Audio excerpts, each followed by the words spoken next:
les voy a dar un anticipo, no sé si me escuchan con esto o no.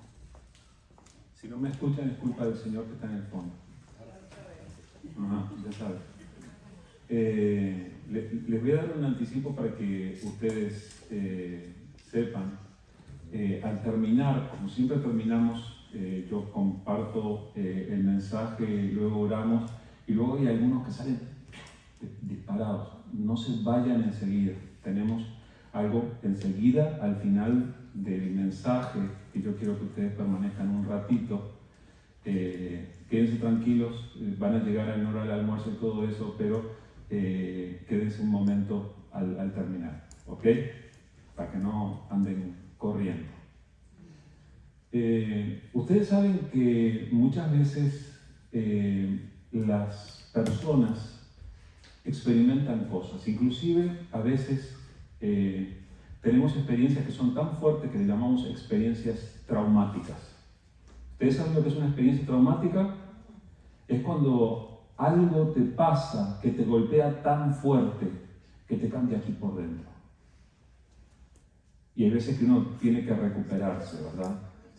Hay veces que estas experiencias, llamémosle traumáticas, le suceden no solo a una persona o no solo a una familia, sino que le suceden a grupos de familias. Muchos de nosotros hemos experimentado, por ejemplo, la emigración.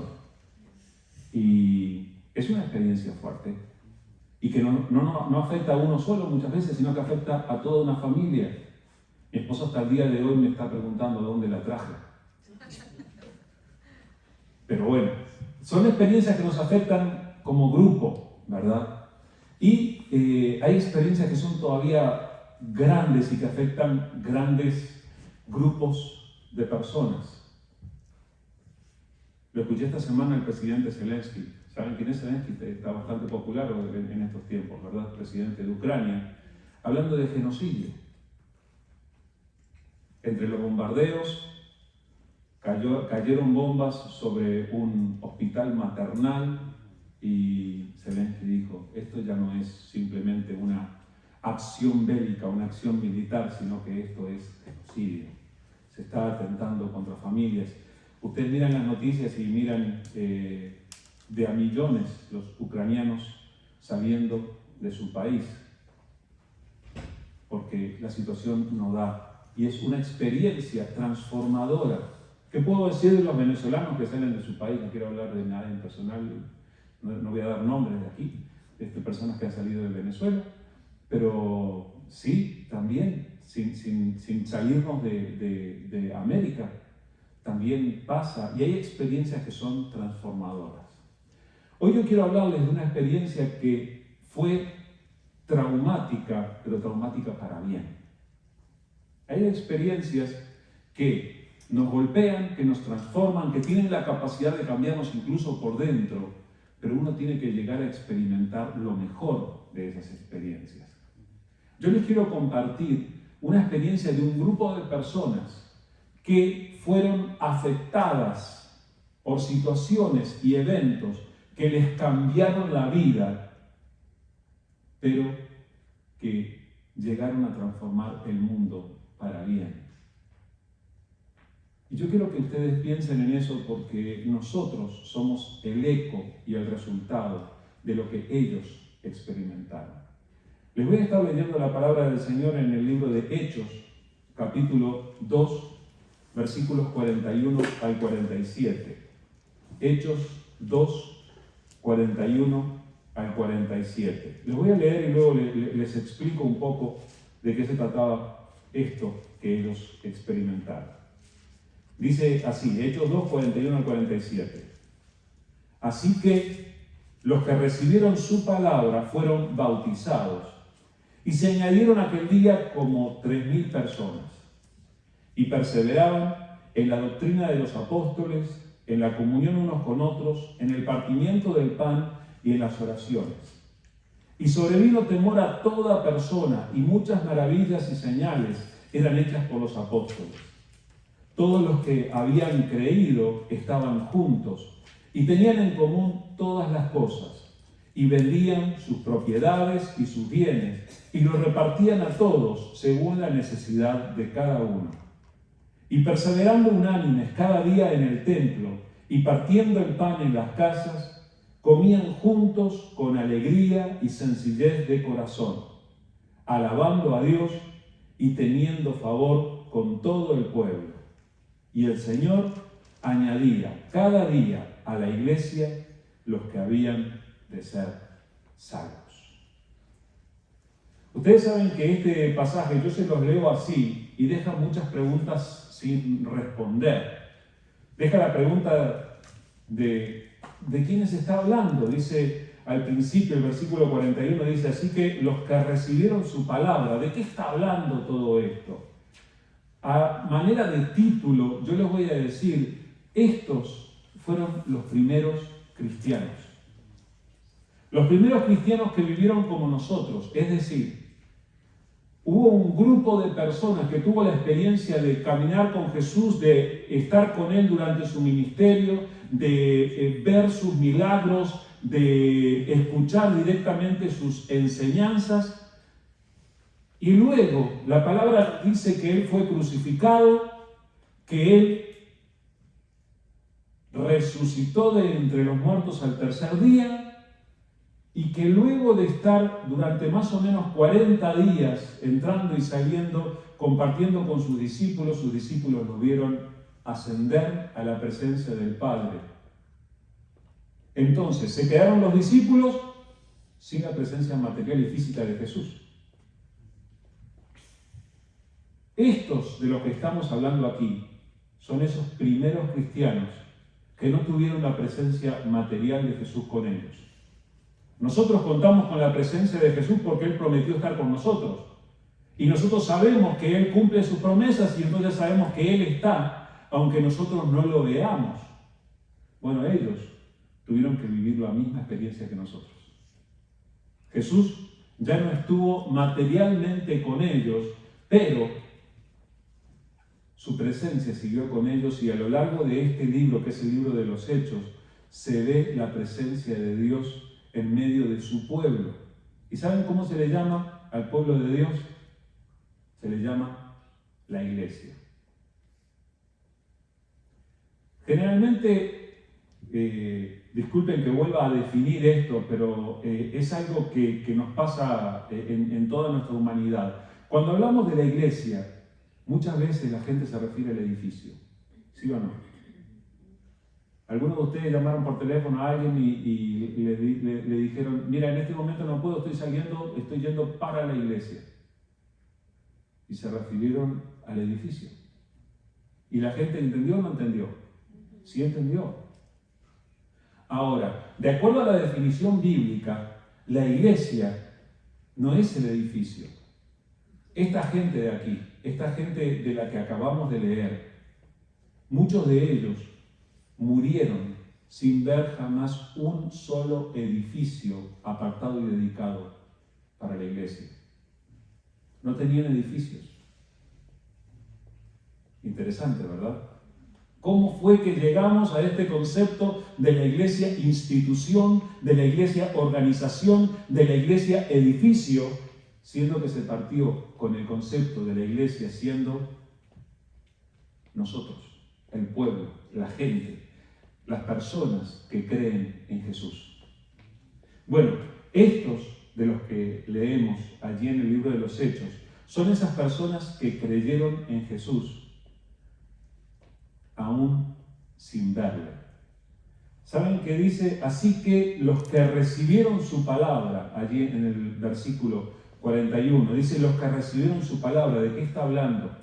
Sucede que más o menos 10 días después de la ascensión de Jesús, había un grupo de discípulos de Jesús que se quedaron reunidos, no sabían qué hacer en realidad, no sabían cómo seguir adelante, nadie se propuso crear una denominación religiosa, nadie se propuso crear una iglesia, ellos no sabían qué hacer y estaban reunidos en determinado momento cuando ocurrió algo extrañísimo. Vino un viento fuertísimo y de repente se miraron unos a otros y había algo parecido a lenguas de fuego sobre su cabeza, y cuando abrieron la boca para hablar, empezaron a hablar en otros idiomas. ese conocido como el evento del Pentecostés. Ahora, esto fue acompañado por un ruido muy grande, un estruendo, y entonces ellos confundidos salieron y lo único que les salía a hacer era darle honra a Dios, glorificar a Dios, hablar bien de Dios, pero lo hacían en diferentes idiomas. Y salieron y el pueblo empezó a reunirse porque dijeron, ¿qué pasó? ¿Qué fue esta explosión? ¿Qué fue este viento? Y empezaron a ver a estas personas hablando en estos idiomas y la gente se reunió y justamente el tiempo de Pentecostés era una fiesta especial en la ciudad de Jerusalén donde estaban y entonces la gente se reunió y estaban todos confundidos. Algunos decían, ¿estos anoche tomaron mucho? Literalmente, sí dice, en la Biblia lo dice en términos finos, estos están llenos de mosto, pero se estaban refiriendo a que estaban ebrios, ¿verdad? Y el hecho es que se reunieron allí y de repente uno de ellos, que a ustedes les suena conocido, Simón Pedro, se puso de pie delante de todos, le llamó la atención, oigan, momento, les quiero explicar lo que está pasando. Explicar. Y prestaron atención. Le dio un mensaje. Si quieren, léanlo después allí, Hechos capítulo 2.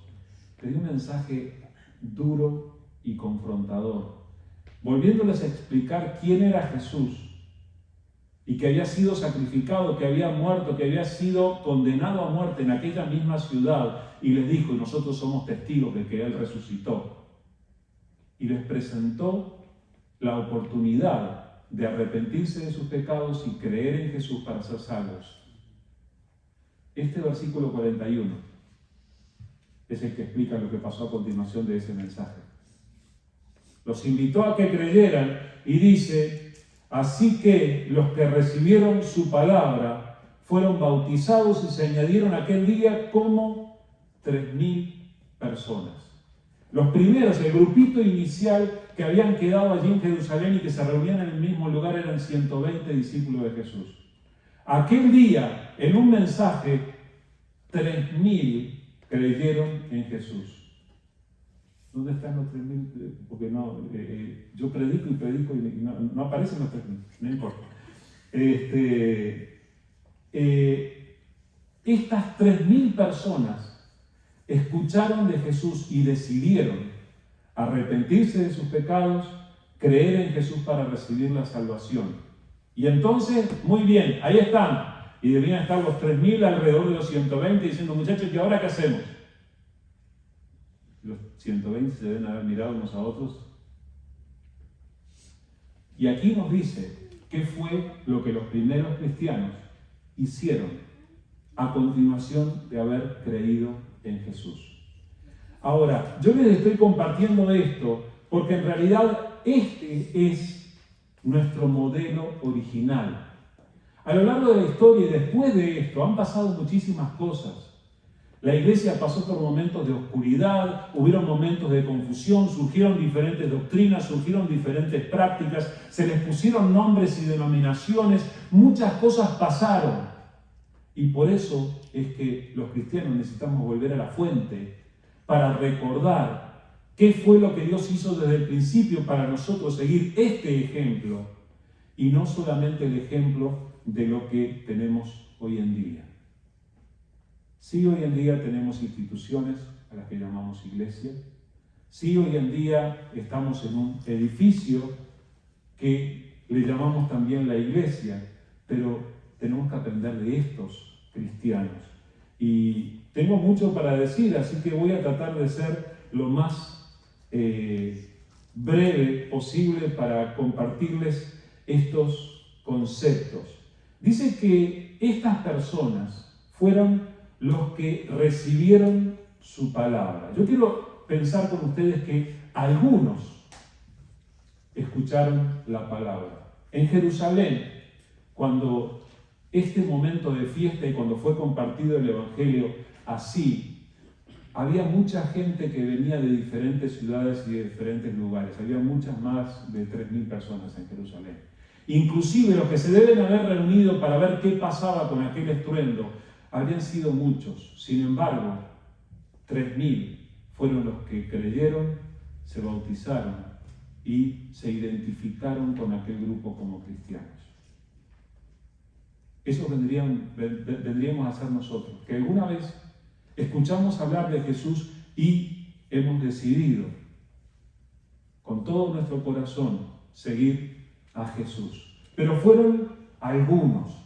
Y lo que sucedió en sus vidas, la experiencia traumática que cambió todo en sus vidas fue haber escuchado hablar de Jesús, haber recibido la palabra de Dios. Entonces nosotros somos herederos de aquellos algunos que recibieron la palabra. Y hoy en día, mírennos, somos minoría con respecto a todos los que están sin recibir la palabra, teniendo la misma evidencia que nosotros tenemos. Así que algunos son los que recibieron la palabra. ¿Y qué pasó con ellos? Los que recibieron la palabra, dice allí en el texto, fueron bautizados. ¿Qué es esto del bautismo? Muchos de nosotros venimos de una tradición católica. En la tradición católica, cuando uno es un bebecito tierno, uno no sabe ni dónde está, ni qué pasa, lo único que sabe es decir mamá y pedir, ni sabe decir mamá, sabe llorar por la mamá y pedir alimento. Y cuando eso sucede, a uno lo llevan un día a la iglesia y le mojan la cabecita y a eso le llamamos bautismo. Pero eso no es lo que menciona la Biblia. Cada vez que la Biblia habla del bautismo en el Nuevo Testamento, se refiere a personas que tomaron la decisión de arrepentirse de sus pecados y creer en Jesús. Personas con conciencia, personas que tomaron la decisión. Los bebés no pueden hacer eso. Es por eso que nosotros practicamos el bautismo de adultos. Y practicamos, como ellos practicaron, el bautismo por inmersión. Sumergimos a la persona debajo del agua con el simbolismo de que eso representa la muerte a la vida antigua y la resurrección a una nueva vida en Cristo Jesús. Estos primeros cristianos, así como todos los cristianos que de verdad creen en el Señor, ellos pasaron por la experiencia del bautismo. Y es interesante, la experiencia del bautismo lleva a que una persona se identifique como cristiano. Para cualquiera que lo quiera ver, uno pasa por el bautismo y está proclamándole al que lo quiera saber, oigan, yo me identifico con Jesús. Escuchen, yo camino ahora con Jesús. ¿Quiere decir eso que la persona es perfecta? No, Señor. Pero quiere decir que la persona está en un proceso de crecimiento ahora que cree en Jesús. Si voy a este ritmo, no termino este mensaje. Pero quiero decirles esto. Dice la palabra que los que creyeron fueron añadidos. Ustedes vieron que habla de personas que se añadieron. O sea, no solamente fue una experiencia personal que tuvieron, sino que se empezaron a identificar como grupo, se empezaron a identificar con otros. Así como nosotros podemos mirar alrededor y decir, bueno, estos que están aquí han decidido venir a honrar a Jesús con sus canciones, con sus ofrendas, han decidido venir a buscar a Jesús y escuchar su palabra. Nosotros tenemos que aprender a añadirnos al grupo, a la familia de la iglesia. Tenemos una identidad en común al creer en Jesús. Ahora vamos a lo práctico. Estas personas escucharon, recibieron la palabra, fueron bautizados, se añadieron al grupo, pero ¿qué hacían? Este texto nos dice justamente qué era lo que ellos hacían. Dice que ellos perseveraban en la doctrina de los apóstoles.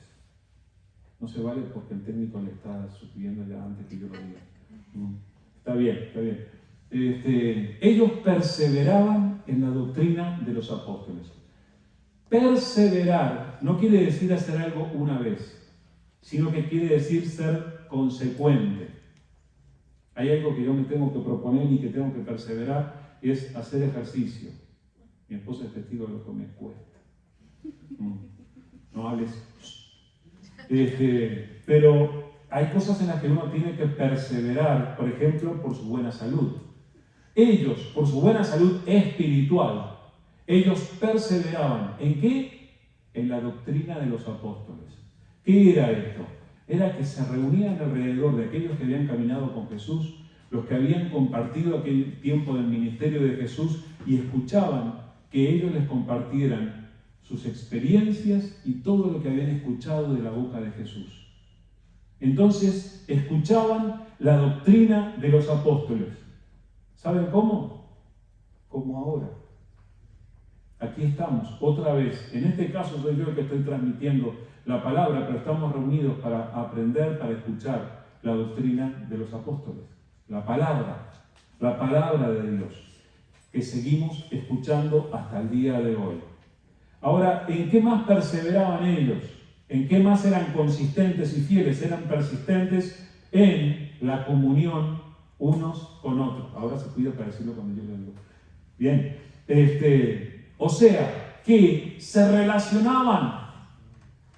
Comunión. Nosotros tenemos la costumbre de escuchar la palabra comunión y otra vez, volviendo a nuestras raíces católicas. Yo digo, vamos a tener la comunión y una persona católica viene y espera que yo le dé la hostia, ¿verdad? Y aparece la copa y todo eso. Eso es lo que nosotros llamamos la cena del Señor, ¿verdad?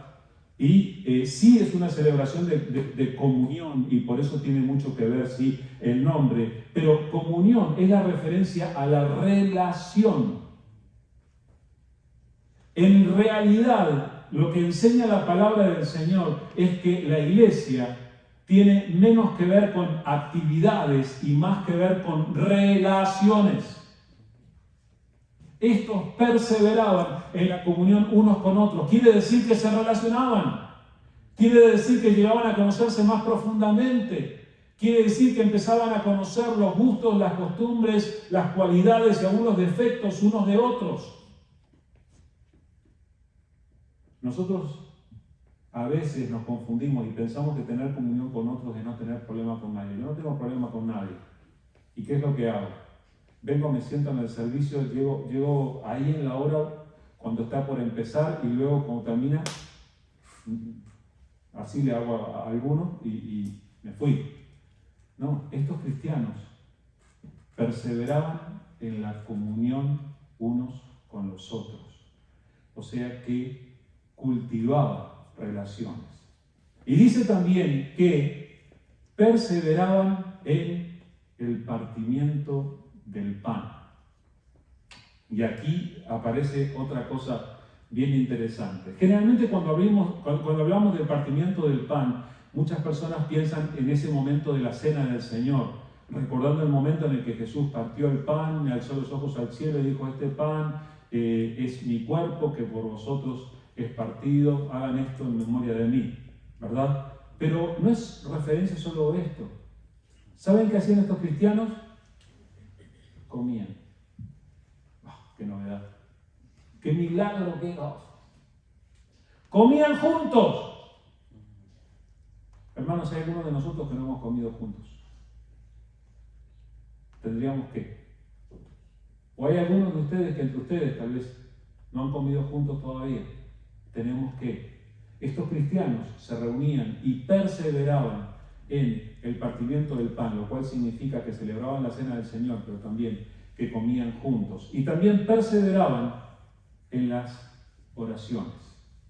O sea, que la vida de oración no era solamente una actividad que hacían de vez en cuando o que estando reunidos ciertas selectas personas dirigían la oración, sino que dedicaban tiempo a buscar a Dios.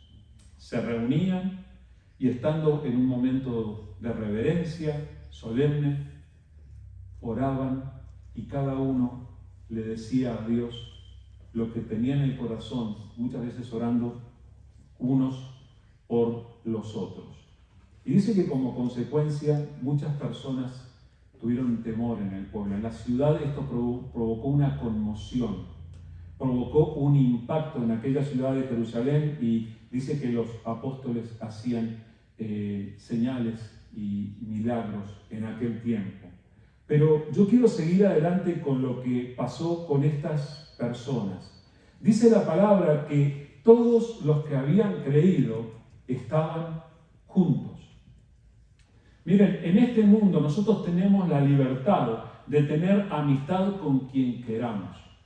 Tú puedes elegir tus amistades y puedes encontrar tus amistades en la tienda donde vas a comprar, en el trabajo, en el lugar donde trabajas. Hoy en día puedes encontrar tus amistades por medio de Facebook, de Instagram, de Twitter, de lo que sea. Aquellos cristianos eligieron cultivar y profundizar sus relaciones dentro de la iglesia, con otros cristianos. O sea, ellos se identificaron y una y otra vez volvían a hacer esto que hacemos nosotros de estar juntos. Aquí estamos nosotros juntos. Estamos por un rato. Ellos eran todavía más consecuentes en estar juntos. Lo otro que hacían era que tenían en común todas las cosas.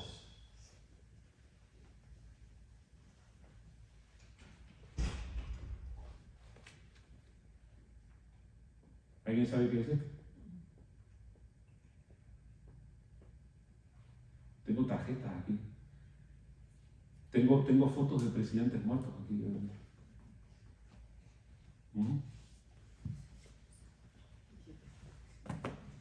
Si vamos a tener todas las cosas en común, yo puedo decir, gente, todos ustedes, sírvanse si quieren.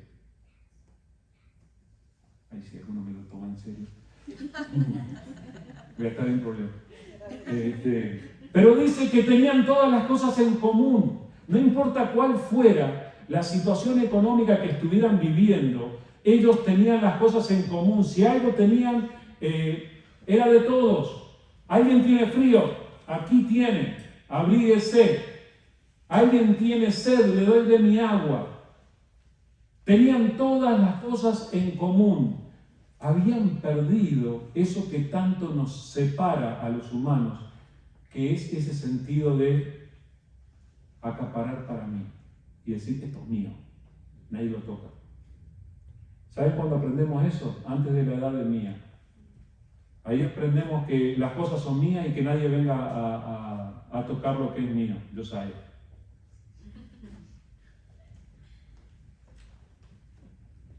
Estos cristianos perdieron ese sentido de egoísmo y estaban compartiendo simplemente lo que tenían. Tenían en común todas las cosas. Eso llegaba a tal punto que dice la palabra que vendían sus propiedades y sus bienes y lo repartían a todos según la necesidad de cada uno. O sea, no solamente se limitaban a hacer una formalidad, miren todo lo que tengo de ustedes, vendían sus propiedades y sus bienes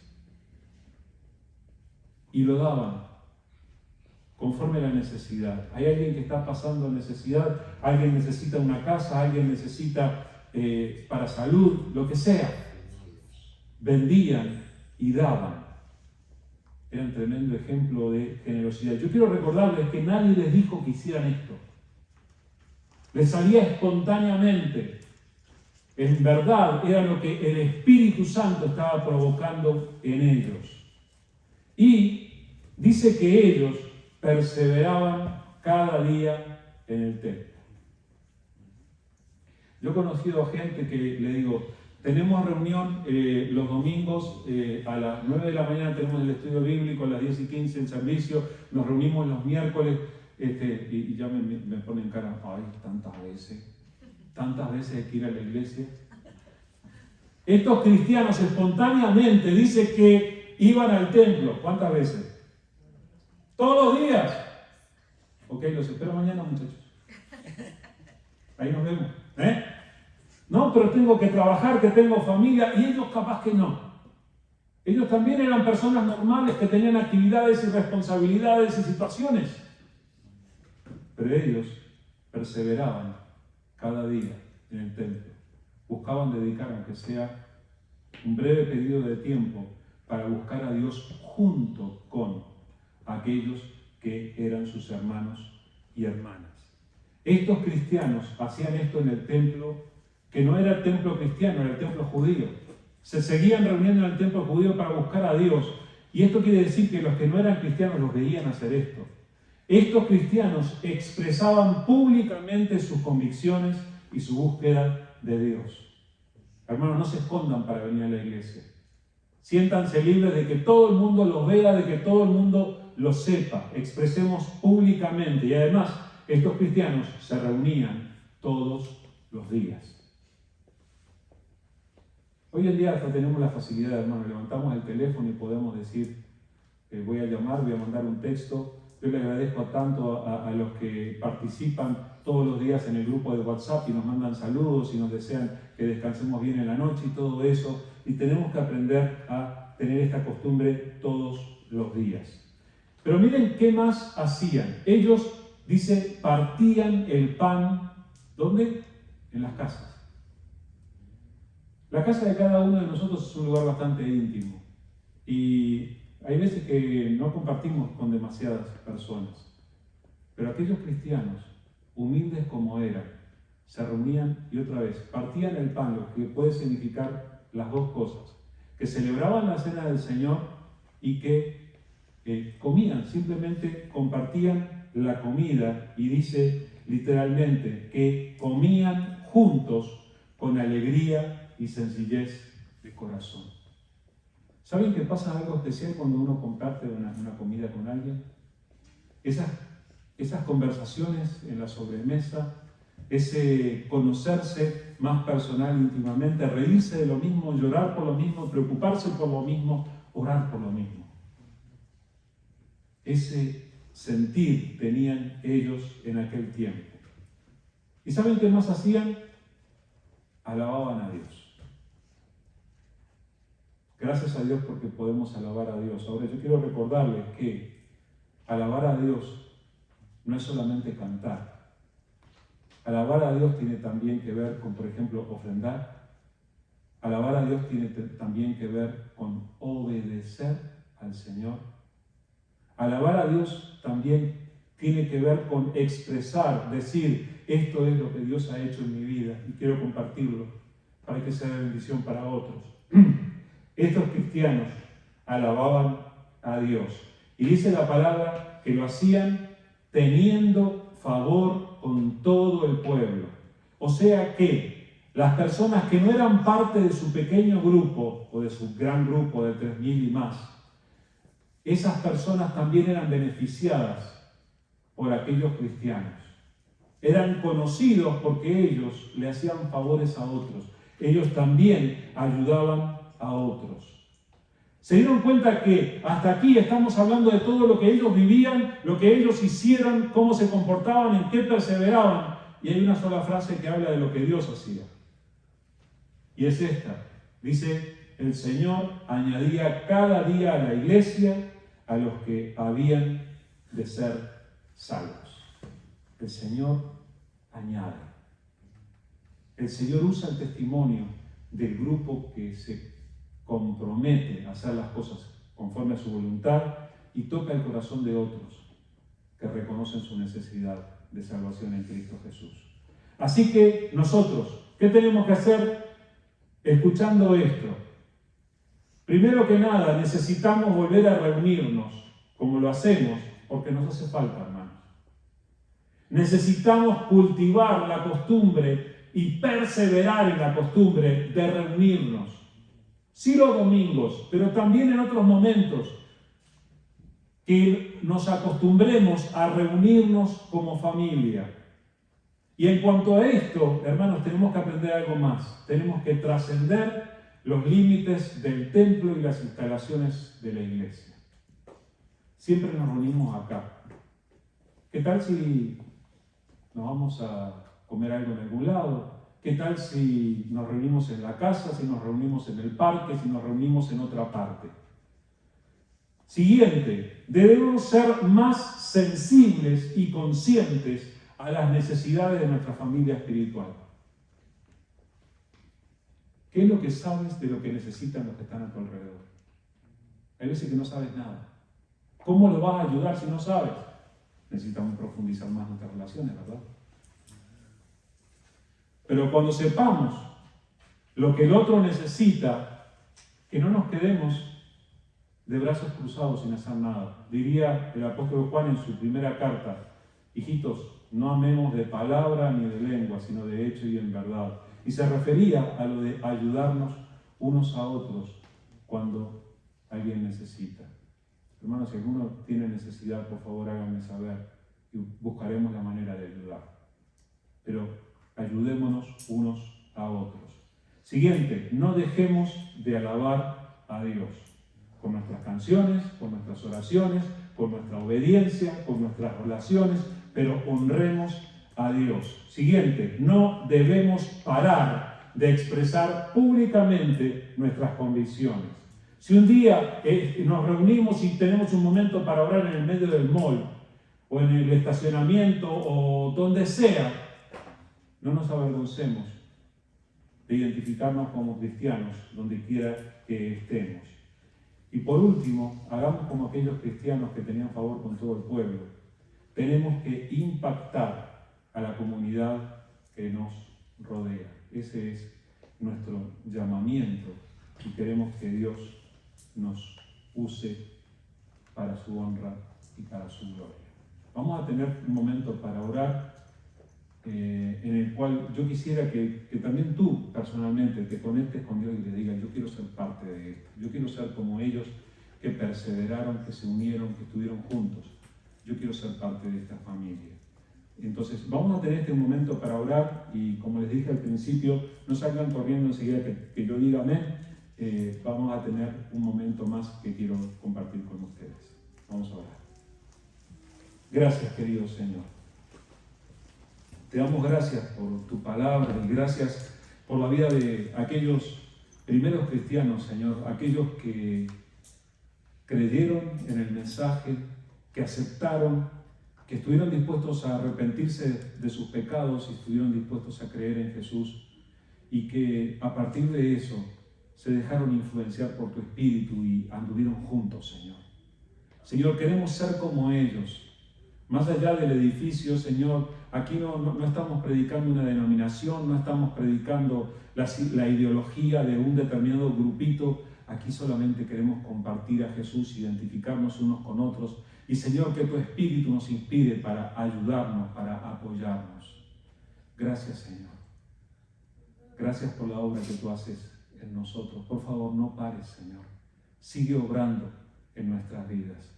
Señor, nos ponemos delante de ti para que tú nos ayudes, dándonos de tu sabiduría. Y, Señor, ayúdanos a identificarnos unos con otros. Ayúdanos a que nos importe la vida del que va a la iglesia con nosotros, Señor. Que nos importe de tal manera que podamos ser de apoyo, ser de bendición, ser motivo de alegría para otros, Señor.